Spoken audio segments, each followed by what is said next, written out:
अस्सलाम वालेकुम वाइकॉम part 2।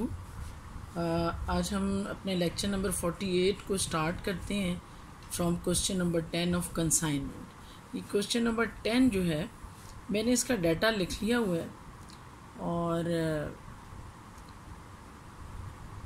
Data इसका ये है कि आपके पास जो कंसाइनर है वो मिस्टर सी है और कॉस्ट ऑफ कंसाइनमेंट जो है, जो उसने गुड्स कंसाइन की हैं वो है 24,000 रुपीज़ की गुड्स उसने कंसाइन की हैं, और जो expenses which has done by the consignor itself is 2,000 rupees, right.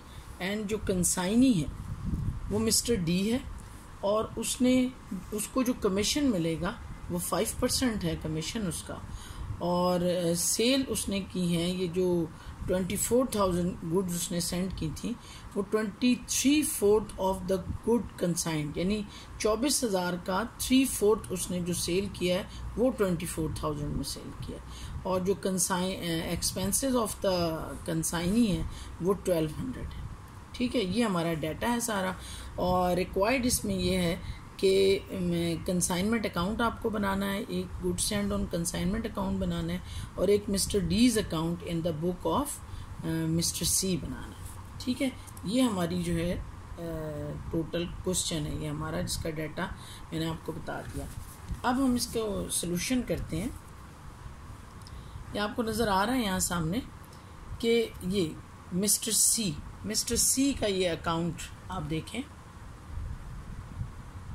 Mister सी का कि जो उसने कंसाइनमेंट अकाउंट तो आपको अब अच्छी तरह समझ आ गया है।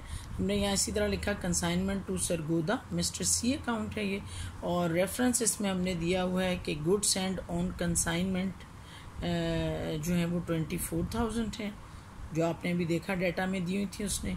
कैश यानी जो expenses which is done by the consignor it will go in the consignment account and its contra account is cash, तो consignment account to cash account होगा एंट्री। तो आपने क्या किया कि यहाँ लिखा कैश अकाउंट, ये किसके एक्सपेंसेस हैं, ये कंसाइनर के एक्सपेंसेस हैं।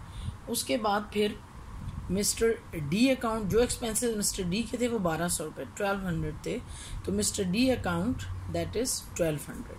ठीक है, मिस्टर डी यहाँ तक हमने कर लिया। अब उसके बाद मिस्टर डी ने सेल भी कर दी हैं आपकी गुड्स, जो गुड्स सेल किए हैं वो उसने यहाँ पर, ये तो नहीं हम लिख रहे, वो तो हम स्टॉक कैलकुलेशन में लिखेंगे। यहाँ हम लिखेंगे मिस्टर डी अकाउंट, या सेल्स भी हम लिख सकते हैं 24,000। ठीक हो गया। अब आप देखें इस 24,000 पे हमने देखा था उसने 6% कमीशन दिया था। 24,000 का जब आप 6% निकालेंगे कमीशन तो वो कितना है आपके पास,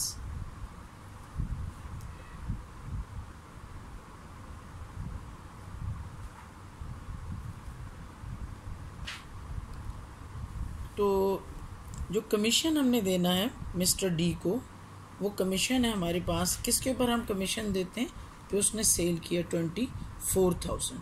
ठीक है, 24,000 का आप 5% निकालें तो वो बनता है आपका 1200। ठीक है, अब आपने निकालना है stock on consignment. Stock on consignment की वैल्यू हम कैसे कैलकुलेट करेंगे, ये मैंने कैलकुलेट की हुई है स्टॉक ऑन कंसाइनमेंट। देखिए आप नज़र आ रहा है, हम यहाँ लिखते हैं calculation of stock on consignment. पहले हम लिखेंगे cost price of 1/4 unsold stock, कितनी होगी 24,000। ठीक है, 24,000 मल्टीप्लाइड बाई 1/4 जो अनसोल्ड है, उससे आपने मल्टीप्लाई किया, वो अमाउंट आ गई आपकी 6,000। उसमें ऐड करेंगे हम प्रोपोर्शनेट डायरेक्ट एक्सपेंसेस, वो भी 1/4 ही हम लेंगे डायरेक्ट एक्सपेंसेस 20,000 का। ठीक है, सॉरी 2,000 का। 2,000 these are the expenses which is done by the consignor. Consignee के एक्सपेंसेस हम यहाँ इसलिए नहीं लेते कि उन्होंने उसको सेपरेट करके नहीं दिया हुआ, इसलिए हमने ये बताया था आपको कि when the consignee's expenses are not separately given in the question, then we will ignore the consignee's expenses and we consider only the consignor's expenses as a direct expense. So this is 2,000 is the consignor expenses and 1/4 हम इनका भी ले लेंगे, वो आ जाता है हमारे पास 500। ठीक है, इन दोनों को आप ऐड करते हैं तो ये आ जाएगा स्टॉक ऑन कंसाइनमेंट 6500। तो ये वैल्यू अब हम यहाँ पर लिख देंगे 6500। ये वैल्यू आपको नज़र आ रही होगी, 6500 हम यहाँ पर लिख देंगे। ठीक है, अब इन दोनों को आप ऐड करें तो ये आ जाता है 30,500। उसको ये जो अमाउंट्स हैं ये कम है इससे ना, इसको माइनस करेंगे तो ये जो आता है आपके पास 2100, ये एक्चुअली हमारा क्या है, ये प्रॉफिट है जिसको हम कहते हैं profit transfer to the general profit and loss account. ठीक हो गया, एक चीज़ हमने ये कैलकुलेट कर ली, यानी mister C consignment to Sargodha account. दूसरी चीज़ हमने क्या कैलकुलेट करनी है, वो हमने कैलकुलेट करना है मिस्टर डी का अकाउंट। मिस्टर डी का अकाउंट, मिस्टर डी कौन था आपके पास, कंसाइनर था। तो कंसाइनर की बुक में से आपने ये जो आपने बनाया मिस्टर सी जो है वो आपके पास जो मैंने अभी आप डाटा बताया था उसके अंदर मैंने सब चीज़ें अलग अलग लिखी थी ना। Whenever we solve the question you should have to write the data separately, ये मैंने लिखा था। जो डाटा में मिस्टर सी कंसाइनर है और मिस्टर डी जो है वो कंसाइनी है। अब वो आपसे ये कह रहा है कि आप मिस्टर सी का आपने बनाया है, यानी कंसाइनर का अकाउंट बनाया, तो यहीं से आपने जो है वो कंसाइनर के अकाउंट से आपने जो है ये कंसाइनमेंट अकाउंट बना ली। अब आप आगे जो है वो बना रहे हैं मिस्टर डी का। ठीक है, मिस्टर डी कौन है हमारे पास, ये कंसाइनी है। तो कंसाइनी का अपना जर्नल आपको बनाने की ज़रूरत नहीं है। वैसे अगर आप बिल्कुल सही सवाल करना चाहते हैं तो आप अलग से बना लें, आपके लिए ज़्यादा फ़ायदा होगा, गलती के चांस ख़त्म हो जाता है। ठीक है, उसमें डेबिट साइड में आप लिखते हैं कि कंसाइनमेंट टू सरगोदा जो 24,000 उसने सोल्ड की थी, तो उसने एंट्री डाली होगी अपनी बुक के अंदर mister D account to consignment to Sargodha account. ठीक है, तो ये आपने एंट्री यहाँ पर डाल। ये भी आप मिस्टर डी जो है वो मिस्टर सी की बुक के अंदर मौजूद होगा। मिस्टर डी जो है वो मिस्टर सी की बुक के अंदर मौजूद होगा ना, तो हम वहीं से ये एंट्रियाँ बनाएंगे।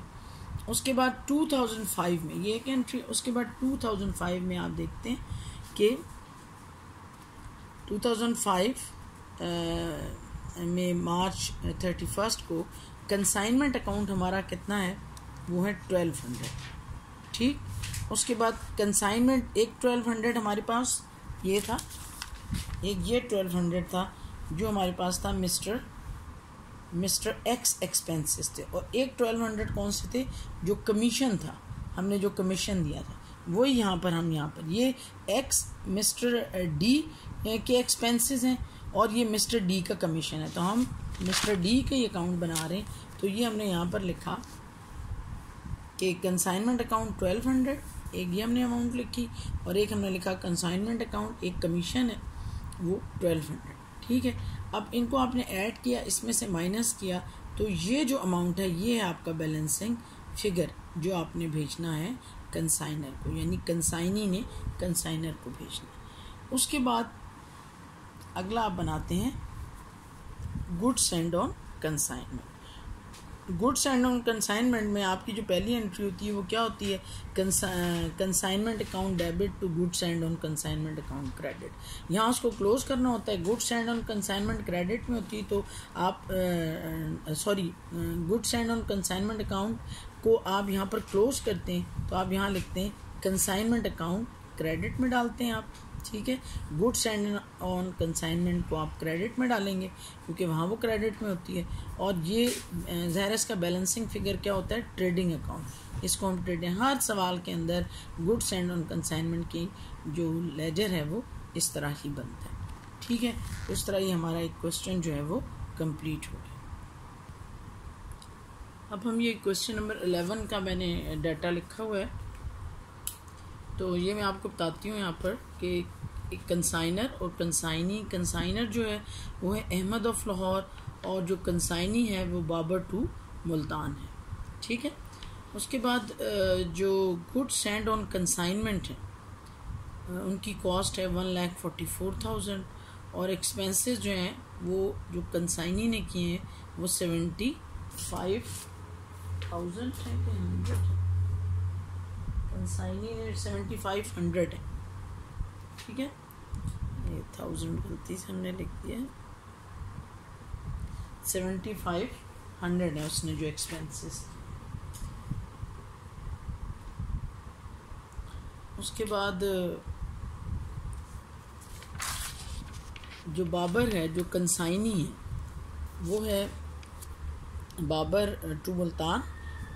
इसको कमीशन जो है वो 5% है इसका कमीशन, और उसने सोल्ड किया है 2/3 of the consignment at the rupees of 1,20,000, और उसने जो एक्सपेंसेस किए हैं वो हैं उसके 84,000, ठीक है। और जो आपको रिक्वायर्ड है वो क्या चीज़ है, कंसाइनमेंट अकाउंट है और बाबर्स अकाउंट है। बाबर अकाउंट आप कहाँ से निकलेगा, आपका अहमद के जो है वो जर्नल में से, ठीक है। तो इसका मतलब है आपको सिर्फ एक अहमद का जर्नल ही बनाना है, जिससे आपको बाबर का भी लेजर बना सकते हैं आप। अब ये क्वेश्चन नंबर 11 आपके पास सामने हमने किया हुआ है। आप देखें गुड्स एंड ऑन कंसाइनमेंट, यहाँ तो नहीं ना लिखते हम कितने की है उसने, तो ये है 1,44,000 की। Expenses which is done by the consignor is 7,500, ठीक है। और बाबर के जो एक्सपेंसेस हैं, एक तो उसने जो खुद एक्सपेंसेस किए हैं वो 8400 हैं, और जो उसको कमीशन मिलेगा उसने बाबर ने ये देखें सोल्ड की हैं 12,000, ठीक है। 1,20,000 1,20,000 पर उसको हम कमीशन दे रहे हैं, तो वो कमीशन आता है उसका 6,000। कमीशन हम बाबर को कितना दे रहे हैं, 5%, ठीक है। बाबर को हम 5% कमीशन दे रहे हैं, तो वो बनता है तकरीबन 6,000। अच्छा, उसके बाद प्रॉफिट हम बाद में निकालेंगे, पहले हम निकालते हैं ये stock on consignment. Stock on consignment के लिए मैंने आपको तरीका वही बताया हुआ है, जो आप उसी तरीके से स्टॉक ऑन कंसाइनमेंट निकालेंगे। और वो हमारा तरीका क्या है कि calculation of stock on consignment आप लिखेंगे cost price of good unsold. Unsold आपके पास 1,44,000 में से 3/4 जो है वो 2/3 जो है वो बेच चुका है, और 1/3 जो है वो अभी बाकी है। तो 1/3 आप इसका जब निकालोगे तो वो बन जाएगा 48,000, ठीक है। और इसी तरह आपने ऐड करने हैं कंसाइनर्स एक्सपेंसेस। कंसाइनी के एक्सपेंसेस नहीं करने, वो आपको मैं बार बार बताती हूँ, क्योंकि उसने अलग अलग करके हमें नहीं दिया। हमें नहीं पता कि गोदाम तक पहुँचने से पहले के एक्सपेंसेस कौन से, इसलिए अगर ऐसे ना दे वो क्वेश्चन में तो हम उसके एक्सपेंसेस को इग्नोर करते हैं। मगर अगर उसने सवाल के अंदर अलग अलग दिए तो फिर आपको ये देखना होगा कि गोदाम तक पहुँचने से पहले जितने भी एक्सपेंसेस हैं कंसाइनी के, वो फिर इन कंसाइनर के तो सारे एक्सपेंसेस डायरेक्ट हैं, कंसाइनी के एक्सपेंसेस में आप ऐड कर लोगे। तो यहाँ पर तो वो सिलसिला नहीं है, इसलिए कंसाइनर के एक्सपेंसेस हमने ले लिए 7,500, और उनका भी हम 1/3 लेते हैं, जो बराबर है हमारे 2,500 के। इन दोनों को आपने ऐड किया तो 50,500 क्या है, स्टॉक ऑन कंसाइनमेंट। अब इसको आप यहाँ पर लिख लेंगे स्टॉक ऑन कंसाइनमेंट, ये आपने लिखा है stock on consignment is equal to 50,500। इन दोनों को ऐड किया तो ये बनता है 1,70,500, ठीक है, ये बनता है। और इसको माइनस करते हैं जब इनमें से, तो ये आपका बन जाता है प्रॉफिट, ठीक है। Profit transfer to the general profit and loss account, ये आपका प्रॉफिट बनता है, ठीक हो गया। दूसरी आपने जो लेजर अकाउंट बनाना है वो आपने बाबर का बनाना है। अभी हमने यहाँ पर बनाया हुआ है बाबर का, जो ये वाला अकाउंट है, ये आप देखें कंसाइनमेंट अकाउंट के अंदर एक्सपेंसेस उसने बाबर ने एक तो 8,400 के किए हुए, एक उसको कमीशन मिला है 6,000, दोनों को ऐड करके हमने आउटर कॉलम में लिख दिया, ठीक है। उसके बाद ये जो कैश जो बाबर ने सेंड किया था वो बिल रिसीवेबल अकाउंट, वो 40,000 का क्वेश्चन में लिखा हुआ है, उसने सेंड किया था, वो भी हमने यहाँ पर लिख दिया, क्योंकि बाबर ने जब सेंड किया होगा तो लिखा क्या होगा, उसने ये अमाउंट लिखा होगा Babar account bill receivable account debit और बाबर अकाउंट्स क्रेडिट। तो तो फिर ये हमने यहाँ पर ये 40,000 यहाँ पर ऐसे लिख दिया। उसके बाद जो सेल किया है उसने कंसाइनी ने, वो वाली अमाउंट हमने लिखी कंसाइनमेंट अकाउंट, यानी सेल 1,20,000। ठीक है, तो ये जो बैलेंस आया है आपके पास ये वाला 65,600, ये वो बैलेंस है जो कंसाइनी भेजेगा कंसाइनर को। ठीक है, उसके बाद बस ये मैंने आपको बता दिया कि कैलकुलेशन ऑफ स्टॉक ऑन, यही दो चीज़ें उसने आपसे पूछी थी और यही दो चीज़ें मैंने आपको बता दी हैं। उम्मीद है आपको समझ आ गई होगी। Thank you very much.